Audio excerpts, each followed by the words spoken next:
말세 그리스도의 좌담 기록.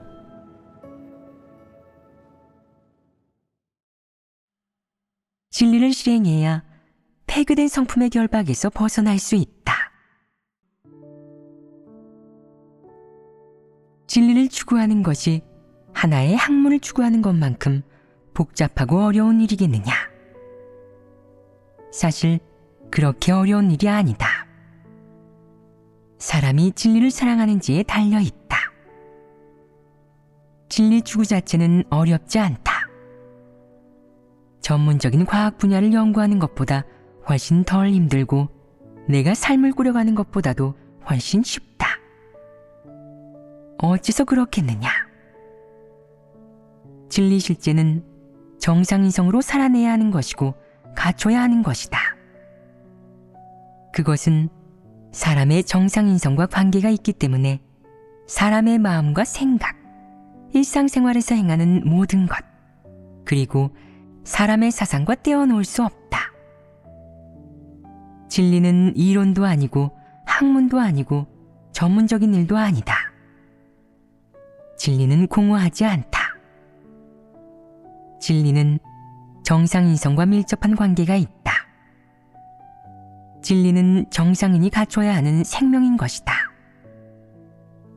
진리는 내 갖가지 단점, 나쁜 습관, 소극적인 사상, 잘못된 사상을 바로잡을 수 있다. 또한 너의 사탄 성품을 변화시킬 수 있으며 내 생명이 되어 너를 인성과 이성을 갖춘 사람으로 변화시킬 수 있고 내 사상과 마음가짐을 정상적이게 할 수 있다. 너를 여러 측면에서 정상적이게 할 수 있는 것이다. 진리가 내 생명이 되면 내가 살아내는 것과 인성의 여러 측면에서 드러나는 것이 모두 정상적이 된다. 그러므로 진리를 추구하고 실행하는 것은 심오한 일도 아니고 아주 어려운 일도 아니다. 지금 너희는 얼마간 진리를 사랑하는 마음이 있고 더 발전하고자 하지만 아직 길을 찾지는 못했다. 무슨 일이든 시작하기가 힘든 법이다. 진리를 실행해 그것의 달콤함을 맛보게 되면 진리 추구가 쉬운 일임을 알게 될 것이다. 진리가 생명이 되지 않아 늘 폐기의 성품으로 살아가는 사람이라면 어떤 모습을 보이겠느냐? 사람이 진리를 얻지 못하면 당연히 사탄 본성의 통제와 결박에서 벗어날 수 없어 당연히 교만하고 잘난 체하고 독단전행하고 제멋대로 행동하는 성품을 드러낸다. 또 거짓말을 하고 남을 기만하며 간사하고 음험하고 명리를 다투고 이기적이고 비열하다. 그 외에 함께 지낼 때 남을 추측하고 판단하고 공격하길 좋아한다. 자신의 기호대로 말하고 행동하며 늘 자신의 속셈과 목적이 있고 다른 이에게 늘 선입견이 있으며 좌절이나 실패에 맞닥뜨리면 늘 소극적이 된다. 어떨 때는 하늘 무서운 줄 모르고 교만하게 굴다가 어떨 때는 땅속 깊이 파고들 정도로 소극적이 되는 등 극단을 치닫는다. 흉악하게 날뛰거나 불쌍한 척하며 늘 비정상적이다. 너희는 지금 이런 내적 상태에 처해 있다. 고난을 겪고 대가를 치르기를 원하며 단단히 다짐하고 결심하지만 진리 실제가 없다. 진리 실제를 생명으로 삼은 사람은 어떤 모습을 보이겠느냐? 우선 먼저 하나님께 순종하고 사람다운 모습으로 살 수 있어 정직한 사람이고 생명 성품의 변화가 있는 사람이다. 생명 성품의 변화는 몇 가지 특징을 보인다. 첫째, 옳은 것, 진리에 부합하는 것에 순종할 수 있다. 너에게 의견을 내는 사람이 누구든 그 사람이 나이가 있든 어리든 너와 잘 맞든 맞지 않든 너와 그 사람 사이가 좋든 나쁘든 서로가 익숙하든 그렇지 않든 그의 말이 옳고 진리에 부합하며 하나님 집의 사역에 도움이 된다면 어떤 요소의 영향도 받지 않으며 그것을 듣고 채택하고 받아들일 수 있다. 옳고 진리에 부합하는 것을 받아들이고 순종할 수 있다. 이것이 첫 번째 특징이다. 두 번째 특징은 바로 일이 생겼을 때 진리를 구할 수 있는 것이다.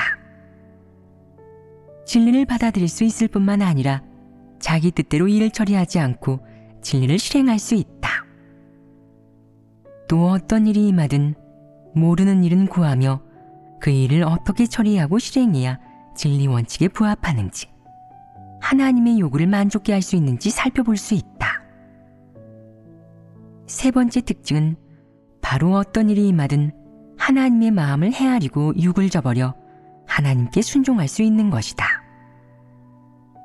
어떤 본분을 이행하든 하나님의 마음을 헤아릴 수 있으며 하나님의 요구대로 본분을 이행할 수 있어야 한다.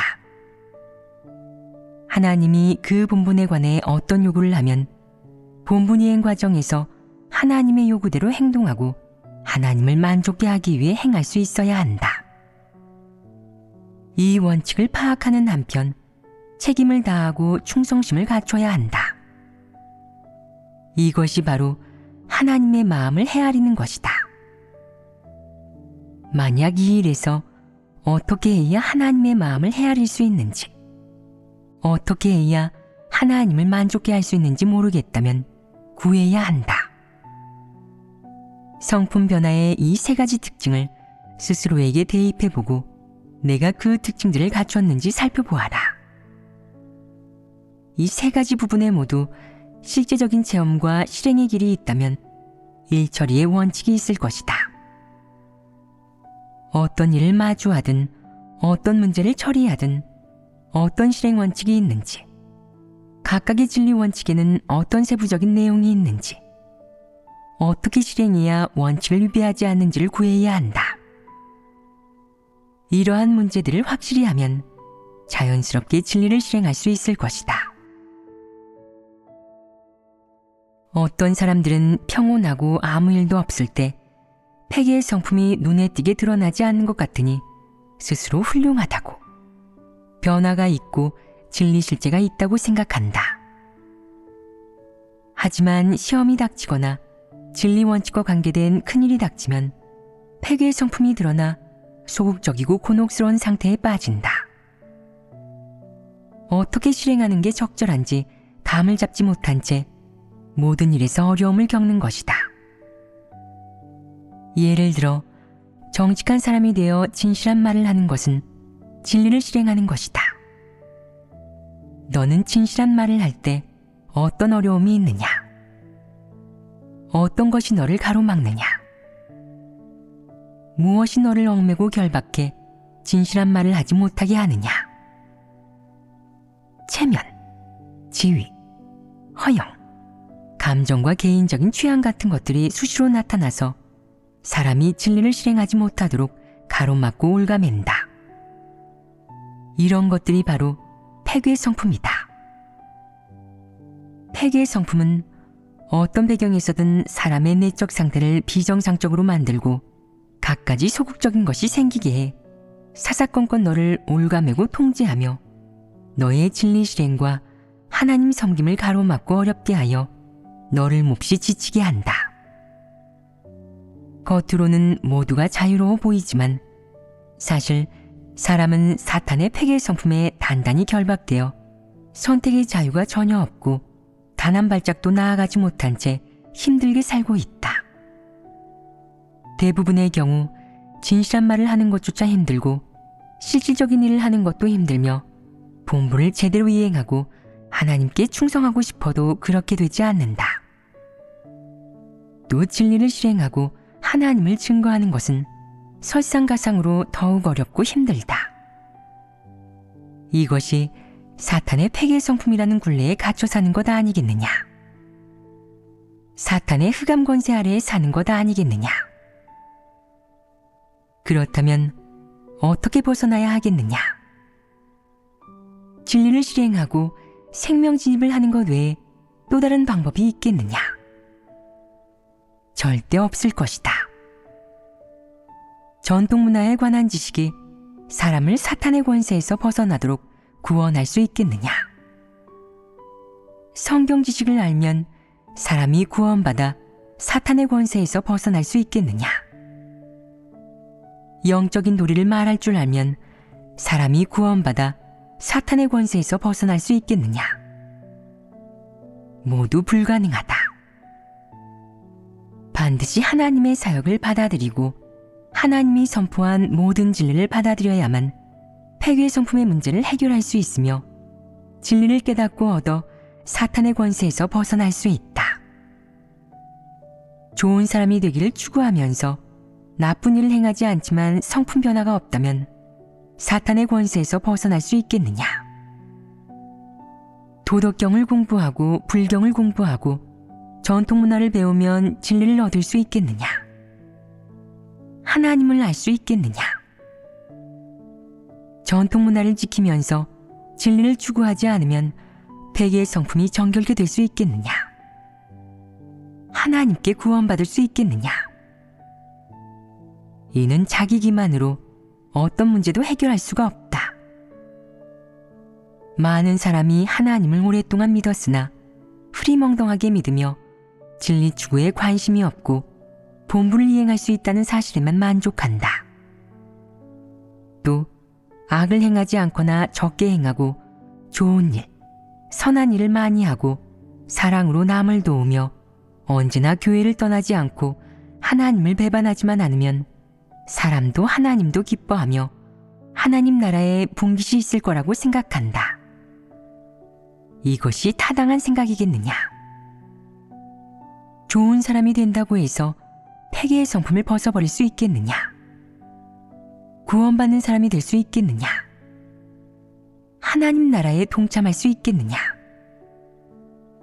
너희가 봤을 때 세상에 있는 수많은 소위 좋은 사람들이 매우 고상하게 말을 하고 겉으로는 별로 큰 악을 저지른 것 같지 않지만 사실 그런 사람은 마음이 매우 간사하고 교활하며 눈치를 보며 행동하는 데 아주 능하고 말할 때는 처세술이 뛰어나다.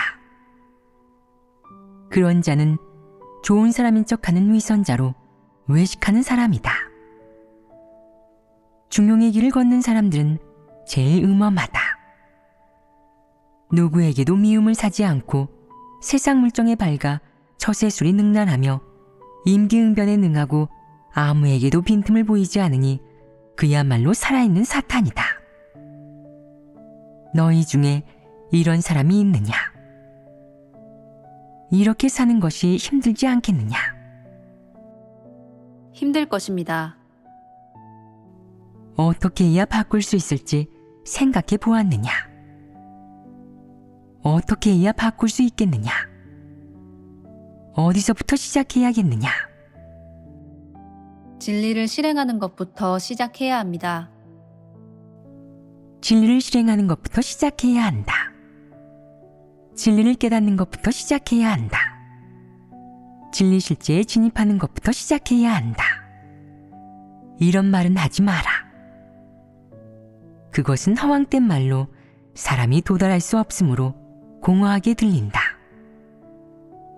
우선 작은 것부터 얘기해야 한다. 정직한 사람이 되어야 합니다.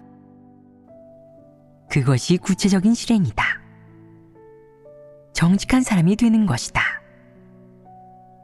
좀 더 구체적으로 말하자면 단순하게 마음을 여는 사람, 숨기거나 가리지 않는 사람, 거짓말을 하거나 빙빙 돌려 말하지 않는 사람, 직설적이거나 정의감 있는 사람, 사실대로 이야기하는 사람이 되는 것이다.